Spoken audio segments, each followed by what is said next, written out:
I was reading through these pathology guides last night, the sections on the liver, and it just struck me how we talk about this organ. Oh, yeah. It's like it's just this passive filter, a Brita pitcher sitting in your abdomen, just, quietly catching the bad stuff. Right. It's probably the most underappreciated organ in the body. Until it stops working. Exactly. We just treat it like a background character. But the source material for today, these deep clinical pathology texts, that classic Robbins style analysis, it paints such a different picture. It's so much more violent. It really is. We're not talking about a filter just clogging up. We're talking about a battlefield. That's the perfect analogy.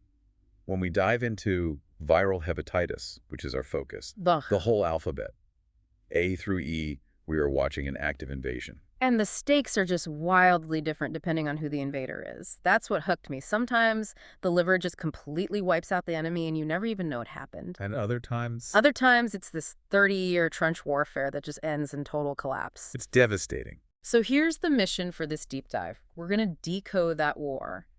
We need to get past the simple idea that hepatitis is inflammation and really dig into the cellular story. What the injury actually looks like. Yes, what it looks like under the microscope, how we tell these viruses apart, and, why one kills you in days while another waits decades. It's a detective story, really. You have clues in the blood, the crime scene in the tissue. And a lineup of 5 very different suspects. Exactly. So let's start with that crime scene. The definition itself? Hepatitis. So biologically, hepatitis is, it's a bit of a catch-all. It just means inflammation of the liver. But that's too simple. Way too simple. If you zoom in, it's this messy 4-step cycle. First, you get the injury to the hepatocytes, the actual liver cells. Step 1, the breach. Right. Then step 2 is the immune response. And this is so crucial. Often, it's not the virus directly killing your liver cells. It's your own immune system. It's your own immune system launching a scorched earth policy to get at the virus inside those cells. That's a key point from the sources. The friendly fire is what causes so much of the damage. Precisely. Step 3 is cell death, and then step 4 is, hopefully, repair. The liver's good at that. It's the king of regeneration. But in hepatitis, that repair process can get, well, hijacked. We'll get to the hijacking later when we talk about cirrhosis, but I want to visualize the injury first. Okay. The sources mention these specific fingerprints of damage. If I'm looking into a microscope, what am I actually seeing? Oh, it's vivid. The first thing you look for is ballooning degeneration. That sounds like a terrible party trick. It looks about as chaotic. I mean, normally a liver cell is compact, pink, Right. but when it gets injured, the cell membrane starts to fail. Water rushes in. The cell literally swells up like a balloon. It gets pale, wispy. Like it's about to pop. It looks like it. Yeah. So if you see ballooning, you know that cell is in serious distress. But it's not dead yet. Not yet. No, but then you'll see spotty necrosis. Yeah, think of it like a sniper. In acute viral hepatitis, it's not a bomb going off. It's not the whole neighborhood being leveled. Not at all. You just see individual cells dropping dead, scattered here and there throughout the liver. And when they die, they leave a corpse. The sources kept highlighting this term, acidophil bodies. A classic pathology buzzword. It sounds like a sci-fi villain. It's much sadder. When a liver cell is doomed, it undergoes apoptosis, programmed suicide. It just gives up. It shrinks down, the nucleus fragments, and it becomes intensely eosinophilic. Which means it turns bright pink under the stain, right? Neon pink. It's a flashing red light saying, man down. And for the trivia buffs, in yellow fever, these have a special name. Councilman bodies. Exactly. Same thing, different context. But seeing those little pink bodies tells you the war is active. So we've got swollen cells, scattered dead cells, and these shrunken pink bodies. That's the visual language. Yep. But the timeline seems to matter even more. The sources draw this hard line between acute and chronic. Oh, that line is everything. It dictates the patient's entire future. Okay, let's map out the acute arc first. The short-term battle. It follows a kind of 3-act structure. It does. Act 1 is the prodromal phase. And honestly, it's super confusing for the patient. You just feel off. Malaise, fever, nausea. The sources mentioned a specific detail about smokers that was fascinating. Oh yeah, the aversion to smoking. If you're a smoker, a classic sign is you just suddenly lose your taste for cigarettes. Just out of nowhere. Yeah, it's a weird quirk of liver stress. But mostly you just think you have the flu. But you're infectious. Highly. And you don't even know it's your liver yet. Until Act 2, Yeah. the ecteric phase. Yellow phase. This is when your liver stops processing bilirubin. Your eyes turn yellow, your skin might, and your urine turns the color of dark cola. That would be terrifying. It is. But paradoxically, a lot of patients start feeling better systemically once the jaundice hits. The fever breaks. And that leads to Act 3, recovery. For most acute viral hepatitis, that's the end of the story. The immune system wins, clears the debris, you walk away with antibodies. But, and this is the big but, sometimes the war doesn't end. That's the chronic shift. And the definition is strict, right? 6 months. Pathologists are sticklers for time. If inflammation is still there after 6 months, it's chronic. And the whole mindset has to shift. I like how you put it in the prep notes. You said acute is an episode, but chronic is a pathway. Think of it like a storm versus climate change. Acute hepatitis is a hurricane. It's violent, it's destructive, but then the sun comes out and you rebuild. Okay. Chronic hepatitis is a slow, persistent rise in sea level. It fundamentally changes the environment. And that changes fibrosis, scarring. Exactly. The liver keeps trying to repair the low-level damage, but instead of new cells, it lays down collagen, scar tissue. Which destroys the whole architecture of the organ. Completely ruins it. Yeah. It can't flow through. That is cirrhosis. And once you have cirrhosis, you are sitting on a time bomb for liver cancer. And the war even looks different under the microscope, doesn't it?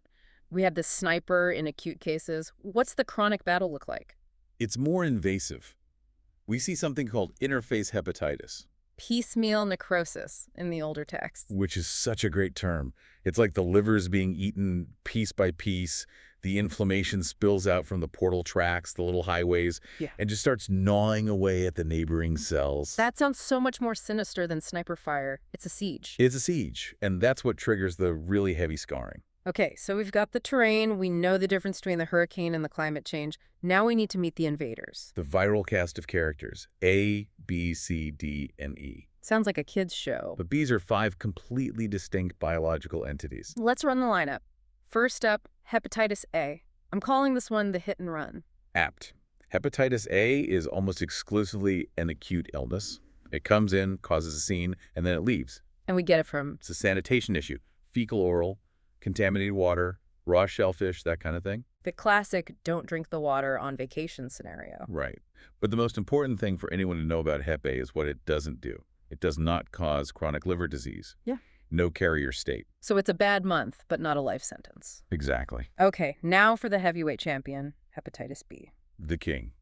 The sources treat this one with a lot of respect. Why is it so much more complex than A? It's the biology. Yeah. Hep A is a simple RNA virus. Hep B is a DNA virus, and it's incredibly versatile. It can be acute, it can be chronic, it can be a fulminant disaster, or it can create a healthy carrier state where you feel fine, but you're spreading it. And transmission is blood, birth, and sex, not water. Correct. There was one fact about Hep B and cancer that really freaked me out. Usually you need cirrhosis first, right?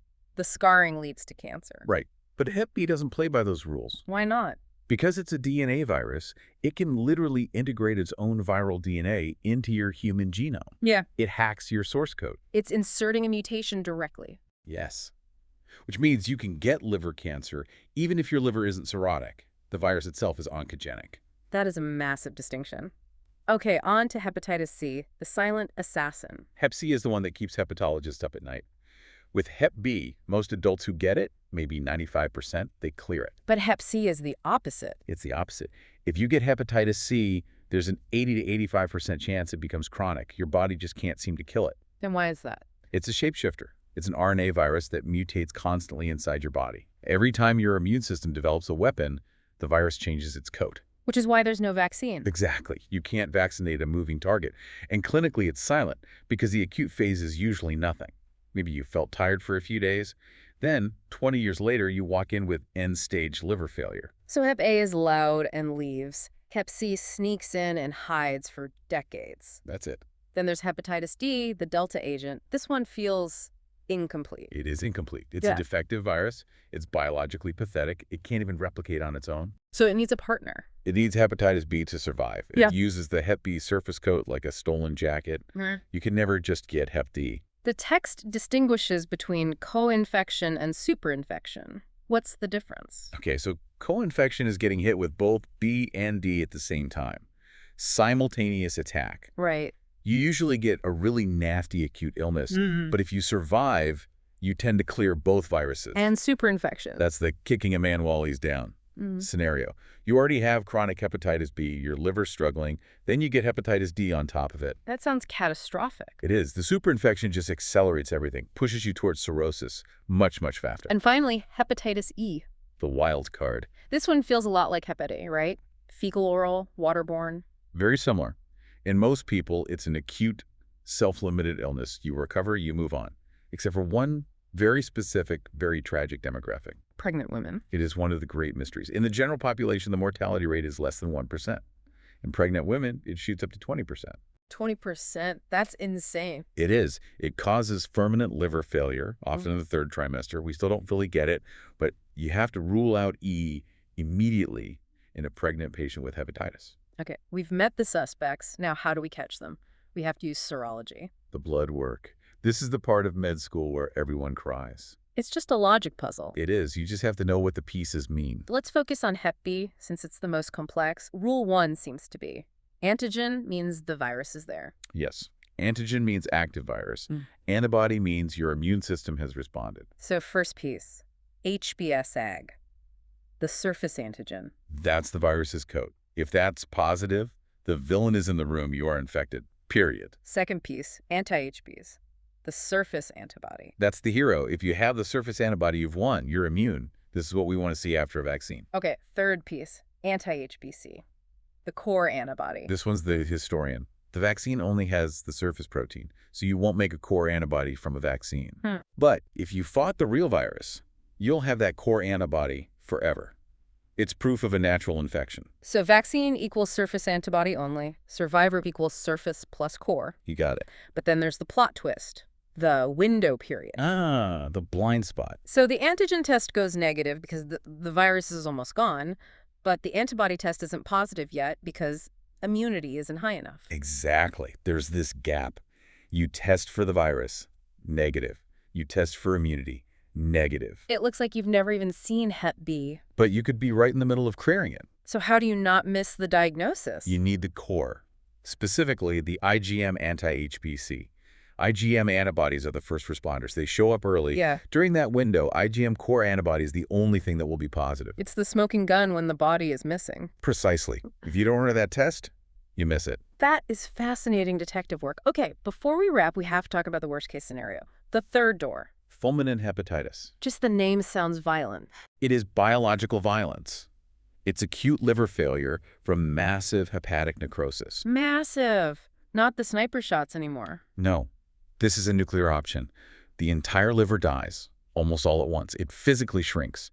Under the microscope, it's just a sea of debris with maybe tiny islands of cells trying to rebuild. And what does that look like in a person? It's a rapid crash. The liver stops clearing ammonia, so it goes to the brain. Yeah. That's encephalopathy. The patient gets confused, agitated, slips into a coma. And they bleed. Profusely. The liver makes your clotting factors. Without them, you have coagulopathy. You bleed from everywhere. It's a total systemic collapse. And this can happen with Hep B or E in pregnancy? Yes. Or superinfection. It's rare, thank God. But it's why we take all of this so seriously. It really highlights that duality. The liver is this incredibly resilient factory until it isn't. Until the battlefield is lost. So we've decoded the alphabet, we've mapped the timelines. What's the big takeaway? For me, it's that the virus is only half the story. Hepatitis is what your body does in response. The scarring, the failure, the recovery. That's all about the immune interaction. We're treating the host as much as the pathogen. And for you listening, it's knowing that A, B, and C aren't just letters. They are different beasts. You can't fight a stealth bomber like Hep C the same way you fight a hit and run like Hep A. Knowing your enemy is the only way to win. I want to leave everyone with a thought that kept nagging me about hepatitis C, the silent assassin. Okay. We tend to fear the loud, fast killers, right? The movie monsters, like fulminant Hep B. The ones that make the news. Exactly. But from an evolutionary standpoint, if a virus kills its host in 3 days, it stops spreading. It's a dead end. True. But a virus like Hep C, it makes a truce. It lets you live, walk around, and spread it for 30 years before it finally takes you down. That's chilling. Isn't the silent, gentle predator actually the more successful one? In the game of evolution, fittest doesn't mean strongest. It means the one that spreads the best. And silence, in this case, is much deadlier than noise. Something to chew on. Thanks for going deep with us on the liver today. Always a pleasure. Keep those filters clean, everyone. We'll catch you on the next deep dive.